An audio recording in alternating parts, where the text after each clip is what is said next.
Hello students, welcome to the IMB education. तो आज की इस वीडियो में हम द लिविंग वर्ल्ड जो चैप्टर हमारा क्लास 11 चैप्टर फर्स्ट उसी का सेकंड पार्ट कर रहे हैं यहाँ पे diversity in the living world. Okay, diversity in the living world को आज हम कंप्लीट करेंगे। इस पोर्शन से जो आज का हमारा लेक्चर है यहाँ से नीट 2019, जी हाँ, जो पिछले साल नीट 2019 हुआ था उसमें क्वेश्चन आ चुका है।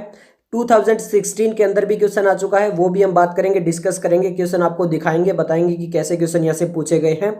इसके अलावा यहाँ पे हम पूरा डिटेल में बात करेंगे कि ये सब कुछ डाइवर्सिटी होती क्या है। ओके, अगर हम पूरे इस लेक्चर को समझें तो आपके सामने अभी एक पिक्चर दी हुई है, यहाँ पे देखिए बहुत सारे कैट्स एंड डॉग्स आपको दिखाई दे रहे होंगे। ओके, मैं आपको ये कहता हूँ कि आपको जो है इनको टैक्सोनॉमी करनी है, इनकी क्या करनी है आपको, टैक्सोनॉमी। ओके, क्योंकि ये टैक्सोनॉमी जो वर्ड है ये चैप्टर फर्स्ट के अंदर बहुत बार रिपीट होता है। अब देखो, आपको मैं सिंपल वे में समझा देता हूँ कि आप इनकी टैक्सोनॉमी कैसे करोगे। अब देखिए, सबसे पहले मैं कहता हूं कि मुझे नहीं पता ये एनिमल्स क्या है। ओके, वैसे तो आपको दिखाई दे रहा है कि डॉग्स एंड कैट्स है, बट मैं कहता हूं कि आपको कुछ भी नहीं पता है इनके कैरेक्टर्स के बारे में, आपको ये भी नहीं पता इनका नाम क्या है, सब कुछ भी नहीं पता है। अब आपको बिल्कुल जीरो से स्टार्ट करना है। ओके, और बताना है कि ये एनिमल्स वगैरह क्या है। तो देखिए, इसमें आप ना मेन 4 प्रोसेस करोगे। मेन कितने प्रोसेस करोगे?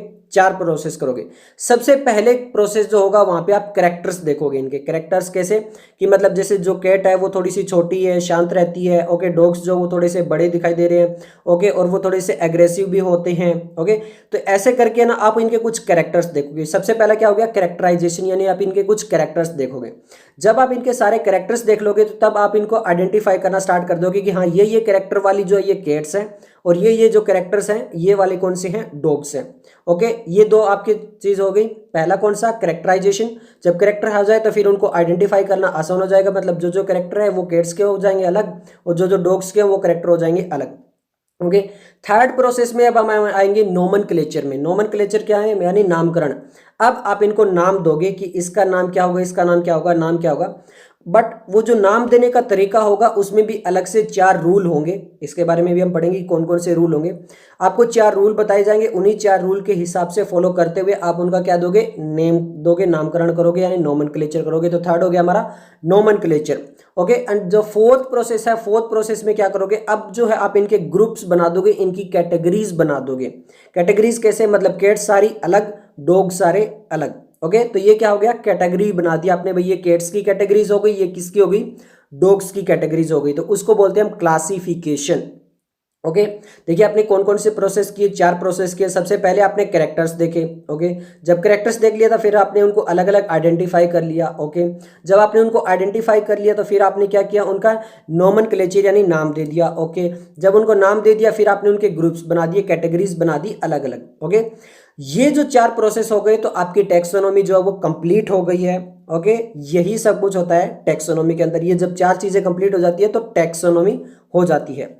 टैक्सोनॉमी को अगर हम सिंपल ये बताएं तो टैक्सोनॉमी का मतलब होता है क्या, डिस्ट्रीब्यूशन। ओके, डिस्ट्रीब्यूशन यानी आपने क्या कर दिया, उनको डिस्ट्रीब्यूट कर दिया है, अरेंजमेंट कर दिया उनकी, अरेंजमेंटिक डिस्ट्रीब्यूशन ही होता है आपका क्या, टैक्सोनॉमी। ओके, यानी पहले आपने उनको अरेंज किया और फिर आपने क्या किया, उनको डिस्ट्रीब्यूट कर दिया, अलग अलग कर दिया, उनके अलग अलग ग्रुप्स बना दिए, वही होता है क्या, टैक्सोनॉमी। ये सब कुछ हम इस लेक्चर के अंदर कंप्लीट करेंगे, लेकिन जो भी कुछ करेंगे वो आपको पता होना चाहिए कि हम कर क्या रहे हैं। सिंपल वे में आपको बता दिया है कि हम क्या क्या करने वाले हैं।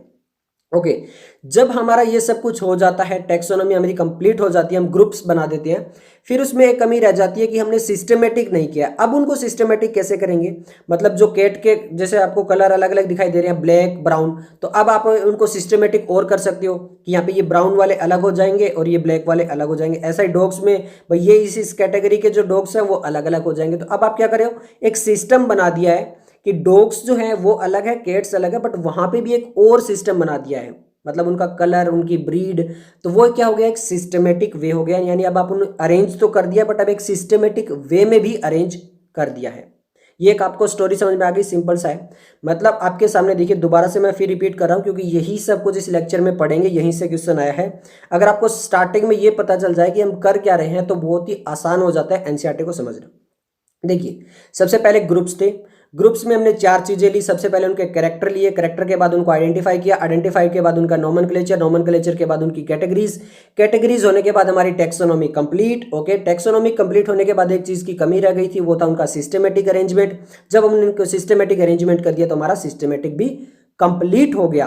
तो यही सब कुछ आज के लेक्चर में आने वाला है। जो क्वेश्चन होंगे वो भी हम आपको दिखाएंगे। ओके, तो चलिए अब हम एनसीईआरटी को स्टार्ट करते हैं। अगर आपको चीजें समझ में आ जाएगी तो बहुत ही आसान हो जाएगा आपके लिए। ओके, तो देखिए यहां पे हेडिंग लिख रखी है diversity. Diversity in the living world. Diversity का सिंपल हिंदी में मतलब होता है विभिन्नता, यानी अलग अलग चीजें देखने को हमें मिलती है।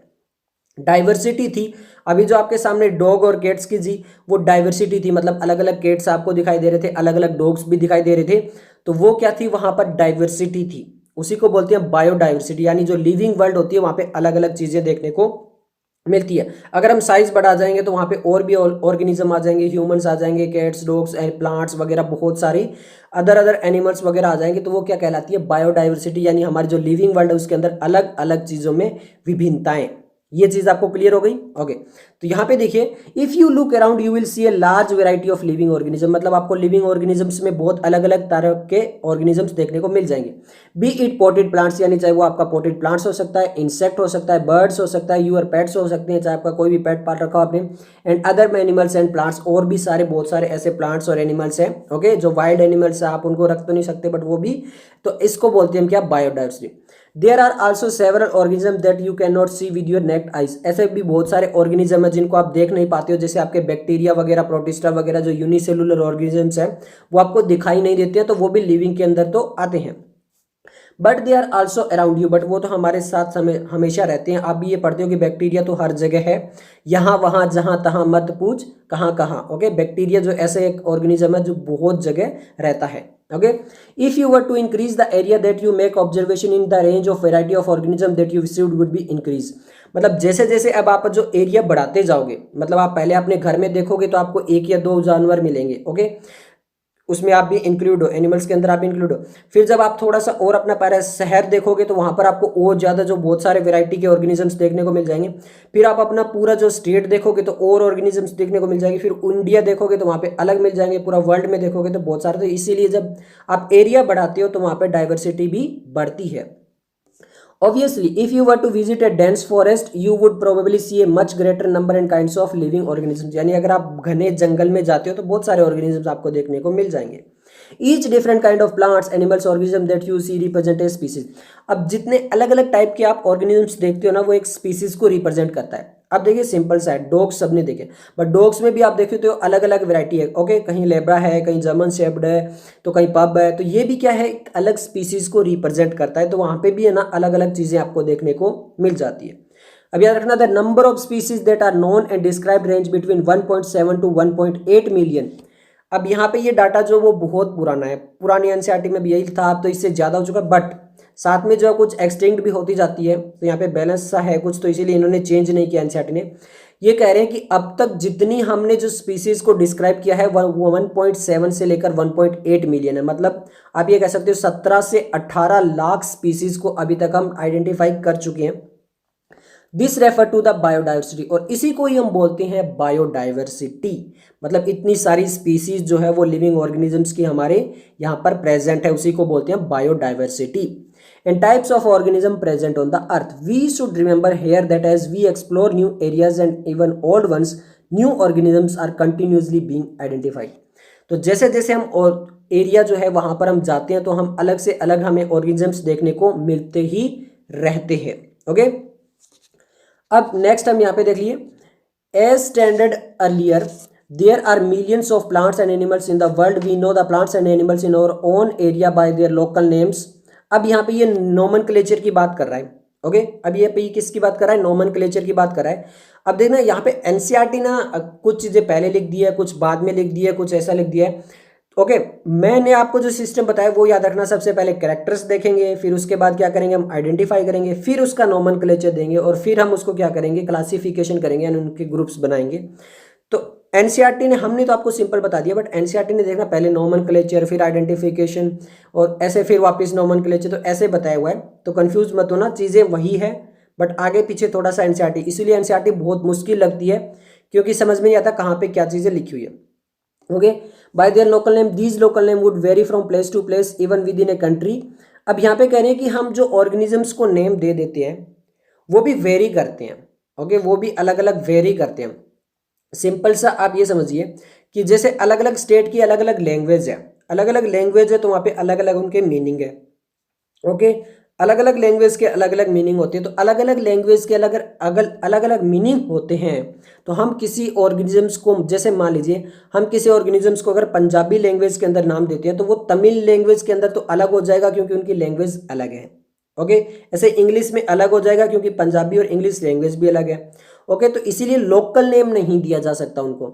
मैंने बताया था ना कि नोमेनक्लेचर देंगे तो 4 रूल होगा तभी आप नाम दे पाओगे। वो 4 रूल्स के बारे में पढ़ेंगे जहाँ से नीट 2016 में क्वेश्चन भी आया हुआ है, वो भी हम आपको बताएंगे। तो अब आपको ये समझ में आ गया कि हम ऐसे ही किसी का नाम नहीं दे सकते उठा के।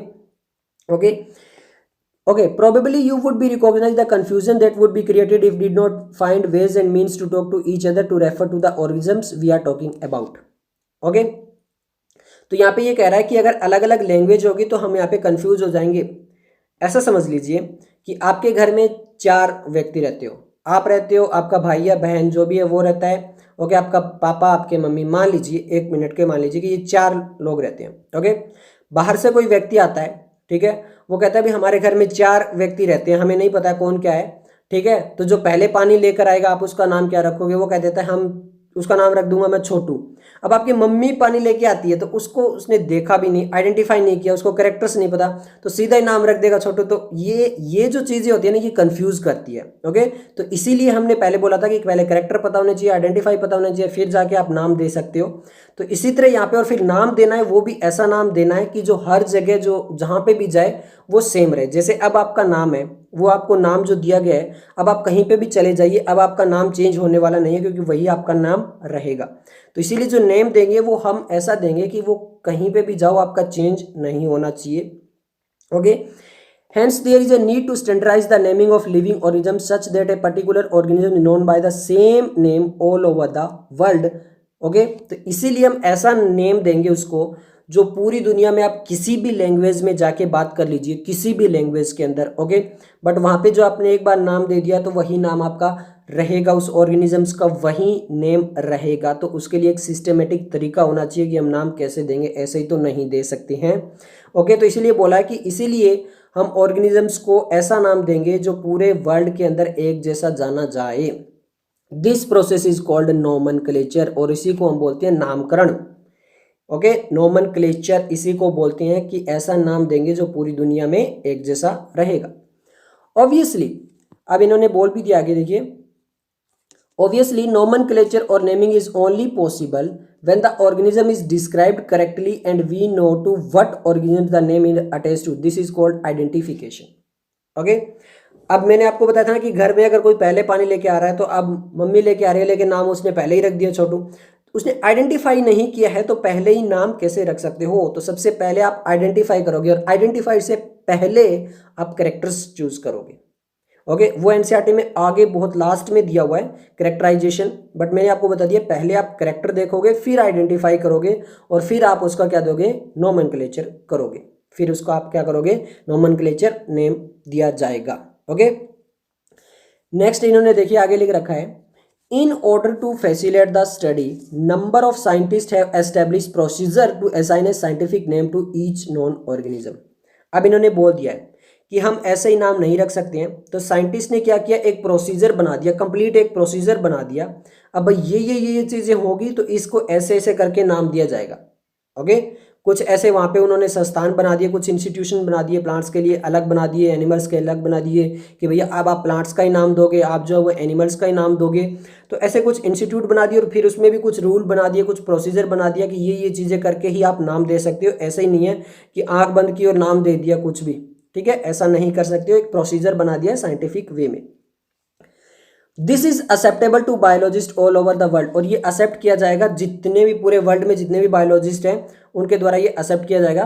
फॉर प्लांट्स, ओके, यहाँ पे लिख रखा है, for plants scientific name are based on aggregate principle and criteria which are provided in international code for botanical nomenclature, that is ICBN। मैंने बोला था ना कि कुछ इंस्टीट्यूट बना दिए हैं। अब प्लांट्स के लिए जो इंस्टीट्यूट बनाया है वो है आईसीबीएन, यानी international code for botanical nomenclature. Okay, अब आईसीबीएन की फुल फॉर्म अच्छे से देख लो, international code for botanical nomenclature.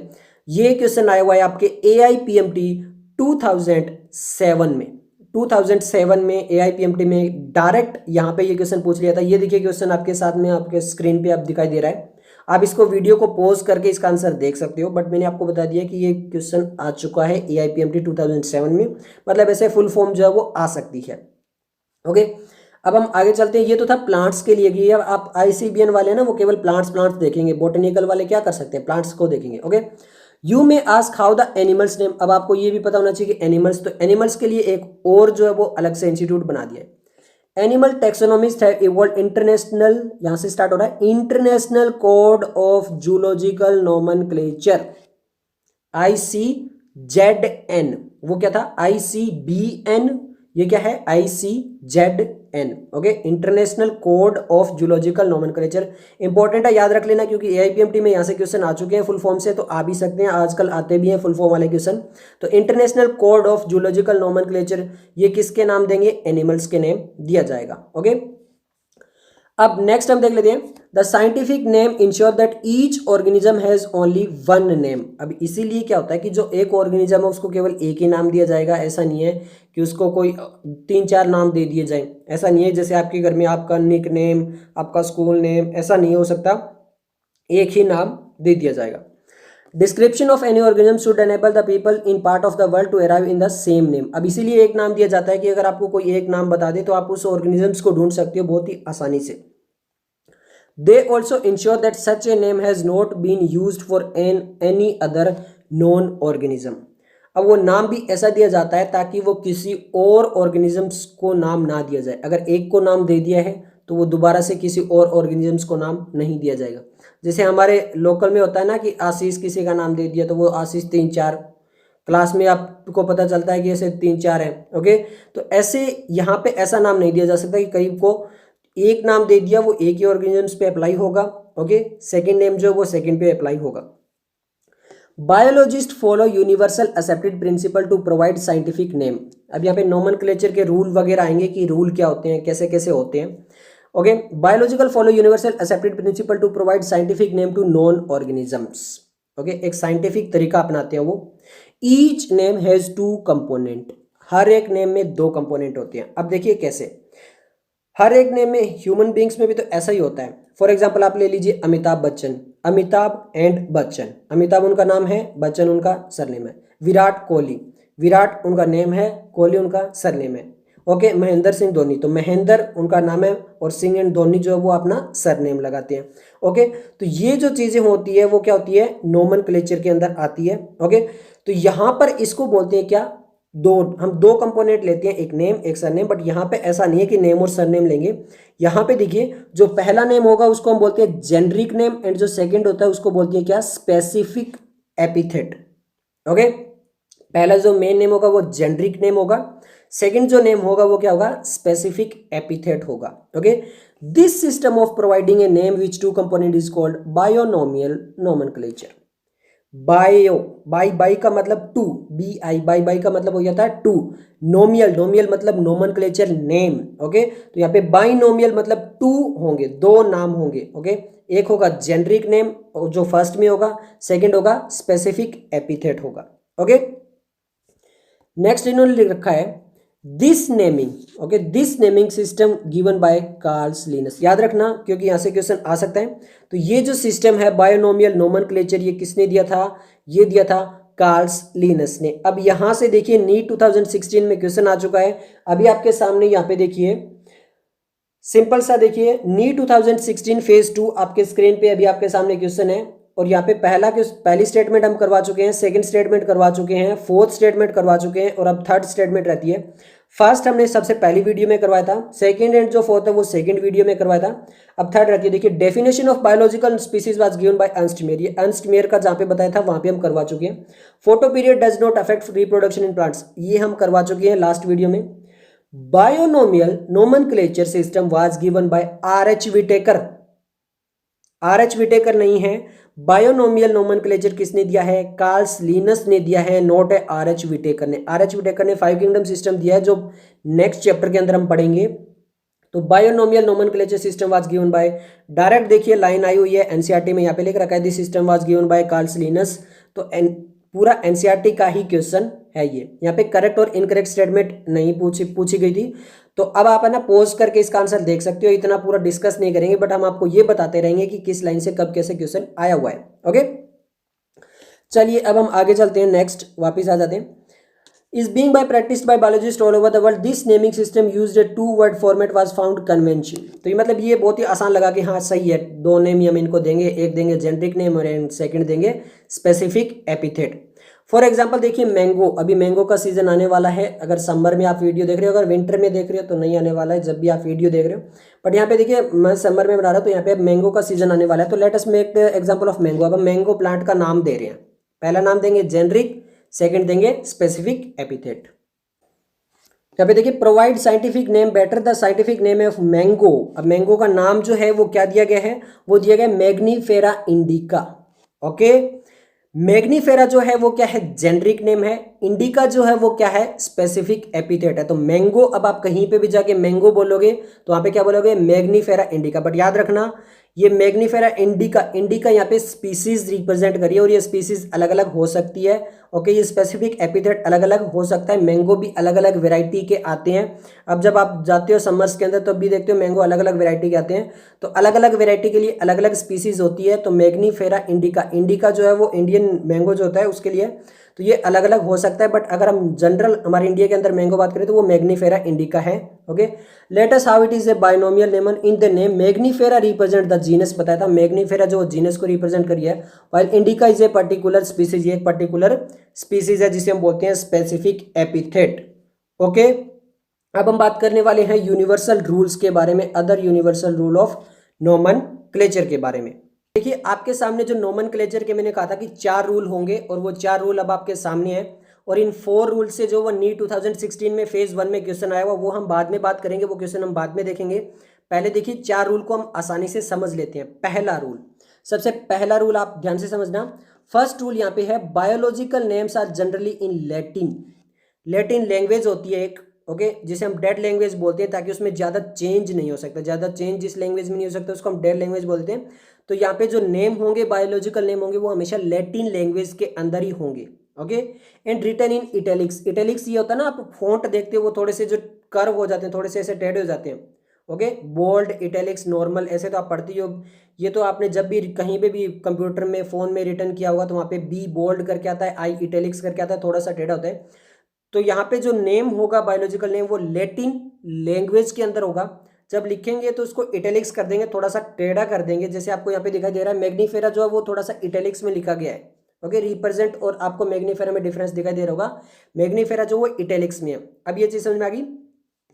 अब ये इंपॉर्टेंट है, देखिए दे आर लेटिनाइज्ड और drive from Latin irrespective of their origin. चाहे वो आप कहीं पे भी आप ऑर्गेनिज्म का नाम दे रहे हो ऑल ओवर वर्ल्ड में, जो भी नाम होगा वो लैटिन लैंग्वेज में होगा। अगर आप उसको इंग्लिश में दे रहे हो, हिंदी में दे रहे हो, पंजाबी में दे रहे हो, तो पहले उसको लैटिन लैंग्वेज के अंदर चेंज करोगे उस नाम को। ओके, यानी उसको लैटिनाइज्ड करोगे, फिर जाके है आप उसको नाम दोगे। ऐसा नहीं है कि पंजाब में, हरियाणा में, यूपी में, बिहार में, मध्य प्रदेश, कहीं पे भी आपको नाम नहीं दे सकते हो। जहां पे भी आपको ओरिजिन कुछ भी हो, बट सबसे पहले आप क्या करोगे, उसको लेटिनाइज्ड करोगे। जब वो लेटिनाइज्ड हो जाएगा तभी उसको आप नाम दे पाओगे। ओके, ये इंपॉर्टेंट है, याद रखना। अब किसी अदर लैंग्वेज में नहीं दिया जा सकता। सेकंड देख लीजिए, यहाँ पे सेकंड यहाँ पे बोला गया है the first word is a biological name represent the genus while the second name component denote the specific epithet।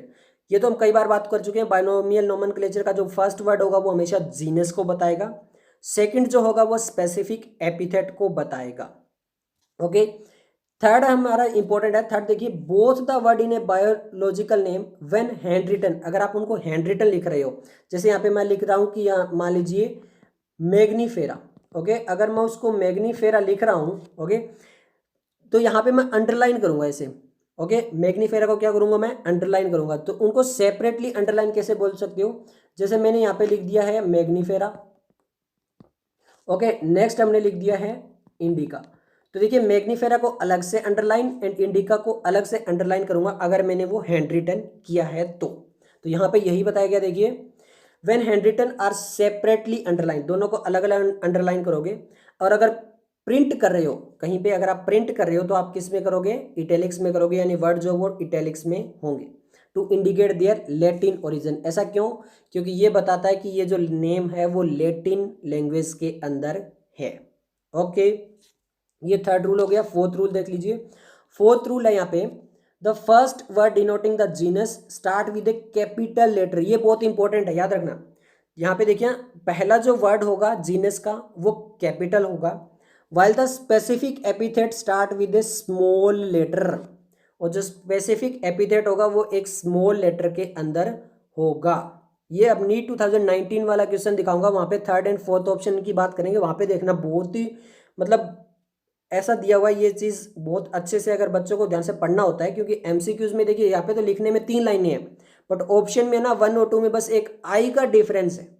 एक आई उन्होंने कैपिटल लिख दिया, एक स्मॉल लिख दिया। अभी नीट 2019 वाला क्वेश्चन दिखाएंगे, वहां पे देखना। ओके, नेक्स्ट इन्होंने देखो, it can be illustrated with the example of Mangifera indica. अब ये मैग्नीफेरा इंडिका ध्यान से देखना, मैग्नीफेरा का एम देखो कैपिटल है, इंडिका का आई जो वो स्मॉल है। मतलब जो अगर जीनस रहेगा उसका पहला नाम कैपिटल रहेगा, और जो स्पेसिफिक एपिथेट रहेगा कैसे भी लिखो वो हमेशा स्मॉल लेटर के अंदर ही लिखे जाएगा, लार्ज के अंदर कैपिटल के अंदर नहीं लिखा जाएगा, स्मॉल लेटर्स के अंदर ही लिखा जाएगा। तो अब देखिए आपके सामने नीट 2016 का क्वेश्चन है, ध्यान से देख लीजिए। Nomenclature is govern by certain universal rule. ये यूनिवर्सल रूल बता दिए। Which of the following is contrary to the rule of nomenclature, यानी इनमें से कौन सा ऐसा रूल है जो गलत है नोमेनक्लेचर के अकॉर्डिंग। फर्स्ट देखिए, the first word is a biological name represent the genus name and the second is a specific epithet. ऐसा ही होता है, दो नेम होते हैं, एक genus and specific epithet. Second लिख रखा है the names are written in Latin and italics. C लिख रखा है when written by hand the names are to be underline. अब फोर्थ देखिए, फोर्थ वाला ऑप्शन इंपॉर्टेंट है, biological names can be written in any language. Biological name जो आप किसी भी लैंग्वेज में लिख सकते हो, जी नहीं आप उसको जो है कोई भी लैंग्वेज में नहीं, उसको लैटिनाइज्ड करोगे। ओके, तो यहाँ पे ये जो है कॉन्ट्रारी है, तो इसलिए आंसर आ जाएगा। अब आप इसको पोज करके अच्छे से पढ़ सकते हो सारे रूल दोबारा से। मतलब मैंने कहने का मतलब ये कि पूरे एनसीईआरटी से ही क्वेश्चन है, ऐसा नहीं है कहीं से भी आ गया, एनसीईआरटी से ही आते हैं क्वेश्चन। इस चैप्टर का वेटेज भी एक ही क्वेश्चन का, ऐसे ही आते हैं एक क्वेश्चन ही। अब देख लेते हैं नेक्स्ट, हमारा आगे चलते हैं। यहाँ से जो नीट 2019 में क्वेश्चन आया हुआ है, तो ये इंपॉर्टेंट है। Name of the author appears after the specific epithet. Okay, जो ऑथर होता है उसका हम नाम रखेंगे कब, स्पेसिफिक एपिथेट के बाद में। At the end of the biological name and written is an abbreviative form. Abbreviative form अब आपको समझ में आ जाएगा कैसे होता है। देखिए एग्जाम्पल इन्होंने दे दिया है, एग्जाम्पल दिया इन्होंने मैग्नीफेरा, मैग्नीफेरा तो जो है जीनस हो गया, इंडिका, इंडिका स्पेसिफिक एपिथेट हो गया, लिन, लिन जो है वो किसके लिए बता रहा है, ये साइंटिस्ट के लिए बता रहा है या ऑथर के लिए बता रहा है जिसने ये नाम जो है वो दिया है। ओके, इंडिकेट किया है। अब यहाँ पे देखिए, it indicate that this species was first describe by Linus. ये LINN ये बताता है, एब्रीवेटिव फॉर्म ये बताती है कि ये जो नाम जो है मैग्नीफेरा इंडिका, ये सबसे पहले किसने बताया है, सबसे पहले किसने डिस्क्राइब किया है, लिनस ने, कार्ल्स लिनस ने।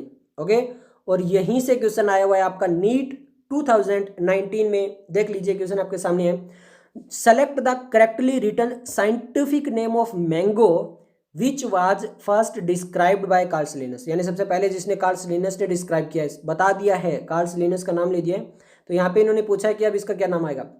Option A Mangifera indica Carlin, option 2 Mangifera indica Lin. Okay, third Mangifera indica and fourth है मैग्नीफेरा इंडिका। अब देखिए यहाँ पे मैंने पहले हम रूल वाली बात कर लेते हैं। थर्ड एंड फोर्थ ऑप्शन देखिए, थर्ड ऑप्शन में आई स्मॉल में लिखा है, फोर्थ में कैपिटल में लिखा है। ये मैंने आपको बता दिया था फोर्थ रूल के अंदर कि स्मॉल और कैपिटल, देखिए है ना कंफ्यूजिंग वाला। ओके, बट यहाँ पे इन्होंने साइंटिफिक का नाम बोल दिया, तो अब करेक्ट आंसर यहाँ पे क्या आएगा, मैग्नीफेरा इंडिका लिन आएगा। ओके, ये चीज़ आपको क्लियर हो गई है। तो यानी नीट 2019 में जो क्वेश्चन है वो भी प्योर एनसीईआरटी से ही आया है। ओके, नेक्स्ट लिखा हुआ है यहाँ पर देखिए, since it is nearly impossible to study all the living organisms. यानी हर एक इंडिविजुअल को जो है हम स्टडी करना हमारे लिए इम्पॉसिबल हो जाएगा। तो जिसमें जितने ज़्यादा कैरेक्टर्स मिलते होंगे हम उनके हिसाब से उनके ग्रुप्स बना देते हैं, उनकी कैटेगरीज बना देते हैं, वही क्लासिफिकेशन कहलाता है। देखो यहाँ तक हम कैरेक्टराइजेशन कर चुके हैं। ओके, हमारा आइडेंटिफिकेशन हो चुका है, नोमेनक्लेचर हमारा यहाँ पर हो चुका है। अब हम क्लासिफिकेशन की बात करें और क्लासिफिकेशन होती है हमारा टैक्सोनॉमी कंप्लीट हो जाएगा। टैक्सोनॉमी यानी डेफिनेशन वगैरह क्या होती है वो आपको चीज़ें यहाँ पर समझ में आ जाएगी। तो यहाँ पे यही कहा है कि जितने भी ज़्यादा ऑर्गेनिजम्स होते हैं हर एक इंडिविजुअल को स्टडी करना बहुत ही मुश्किल होता है। हम उनको जितने ज़्यादा कैरेक्टर्स मिलते जाते हैं उस हिसाब से उनकी कैटेगरीज उनको ग्रुप्स में हम डिवाइड करते जाते हैं। It is necessary to devise some means to make this possible. This process is called classification. यानी कुछ ऐसा प्रोसेस जिसके द्वारा हम उनको कैटेगरीज या ग्रुप्स में कन्वर्ट कर सकें, उसी को क्या बोलते हैं हम क्लासिफिकेशन बोलते हैं। यहाँ पे देखिए आगे डेफिनेशन भी लिखी हुई है इन्होंने क्लासिफिकेशन की। Classification is the process by which anything is grouped into convenient categories based on some easily observable characters. Okay, यानी जितने भी इजीली ऑब्जर्वेबल कैरेक्टर्स हमारे सामने हो सकते हैं उसके हिसाब से हम उनकी कैटेगरीज बना सकते हैं। अब यहाँ पे बहुत सारे एग्जाम्पल चलने वाले हैं, उन्हीं की बात करते हैं। देखिए for example we easily recognise group such as plants, animals और डॉग्स, कैट्स, इंसेक्ट। यानी अगर हम प्लांट्स की बात करें तो हमें सिर्फ प्लांट्स ऐसे दिखाई देते हैं। ओके, एनिमल्स की बात करें तो एनिमल्स, अगर हम डॉग्स की बात करेंगे तो हमारे सामने डॉग्स। ओके, कैट्स की बात करेंगे तो कैट्स अलग, इंसेक्ट अलग। तो ये जो आपको प्लांट्स है, एनिमल्स है, डॉग्स है, कैट्स है, इंसेक्ट है, ये सब क्या है, इनको हम बोलते हैं टैक्सा, यानी एक ग्रुप बोल देते हैं। उस ग्रुप जो क्लासिफिकेशन के अंदर जो ग्रुप होता है उसको हम बोल देते हैं क्या, टैक्सा। अब देखिए वैसे तो डॉग्स, कैट्स, इंसेक्ट सबके अंदर आ जाते हैं, किसके अंदर आ जाती हैं, एनिमल्स के अंदर आ जाए। ओके, आपका डॉग्स, कैट्स, इंसेक्ट हम किस में पढ़ते हैं, एनिमल्स में पढ़ते हैं।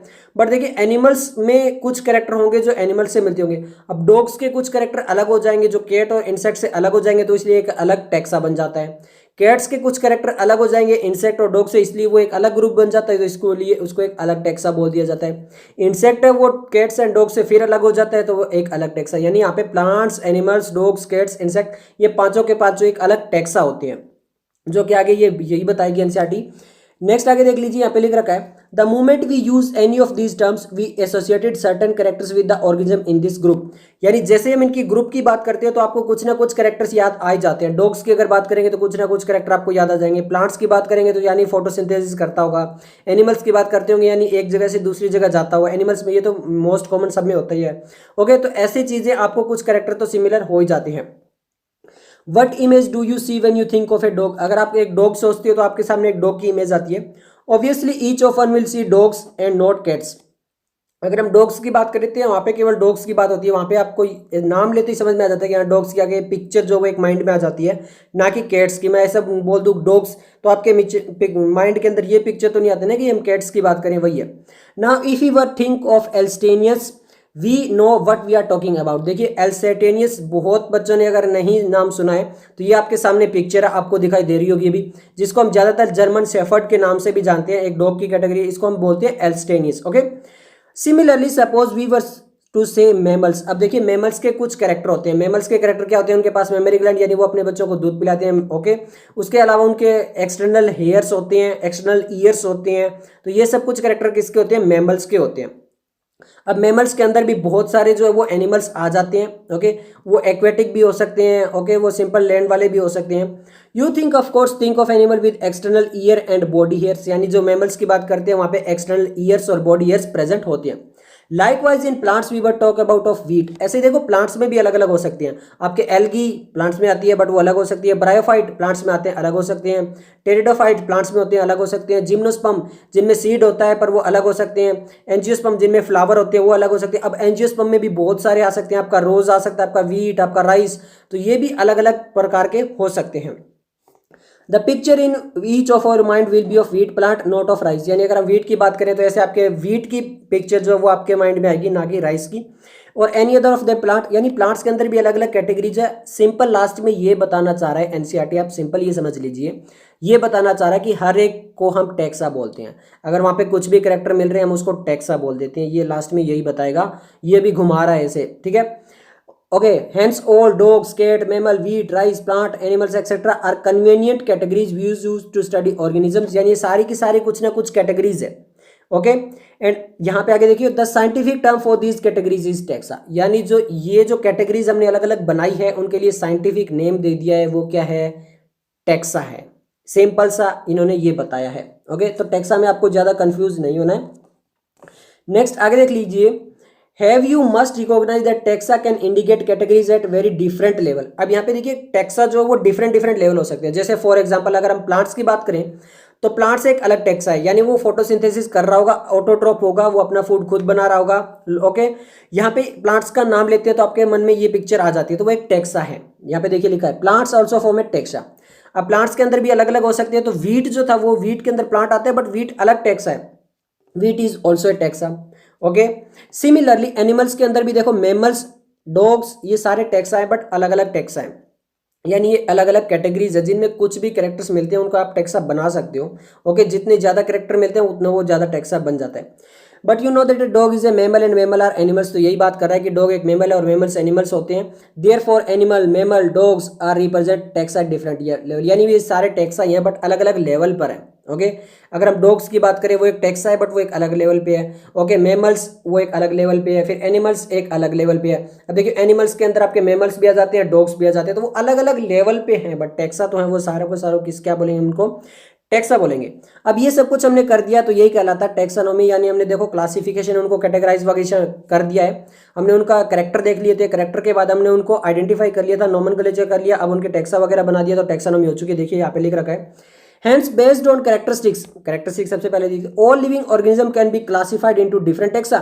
This process of classification is taxonomy, और इसी प्रोसेस को हम क्या बोलते हैं, टैक्सोनॉमी बोलते हैं। ओके, एक्सटर्नल और internal structure along with the structure of cell development वगैरह सारे स्ट्रक्चर जितने भी होते हैं वो सब हम इंक्लूड करते हैं किसके अंदर, टैक्सोनॉमी के अंदर। नेक्स्ट यहाँ पे देखो लिख रखा है process and ecological information of organisms are essential and to form the basis of modern taxonomic study, यानी जो मॉडर्न टैक्सोनॉमी होती है उसके अंदर हम सब कुछ इंक्लूड करते हैं। वो उसका सेल स्ट्रक्चर हो सकता है, एक्सटर्नल स्ट्रक्चर हो सकते हैं, ओके, उसका इकोलॉजिकल इन्फॉर्मेशन हो सकता है, उसका इवोल्यूशन हो सकता है, वो कैसे डेवलपमेंट वगैरह हुई है, वो सब कुछ हम किसके अंदर इंक्लूड करते हैं, टैक्सोनॉमिक स्टडीज के अंदर इंक्लूड करते हैं। तो इसीलिए देखिए अभी यहाँ पे 4 आ चुके हैं। हैंस कैरेक्टराइजेशन हम स्टार्टिंग में बात की थी, identification second number, classification third number, nomenclature fourth number. यहाँ पे इन्होंने आगे आगे आगे पीछे लिखा है बट हमने बता चुके हैं कि ये 4 कैटेगरीज हमने स्टार्ट की थी, are the process that basis of taxonomy, इन्हीं चारों से ये बेस है, ये बेसिक प्रॉपर्टीज है, इन्हीं से मिलकर बनती है क्या, आपकी टैक्सोनॉमी।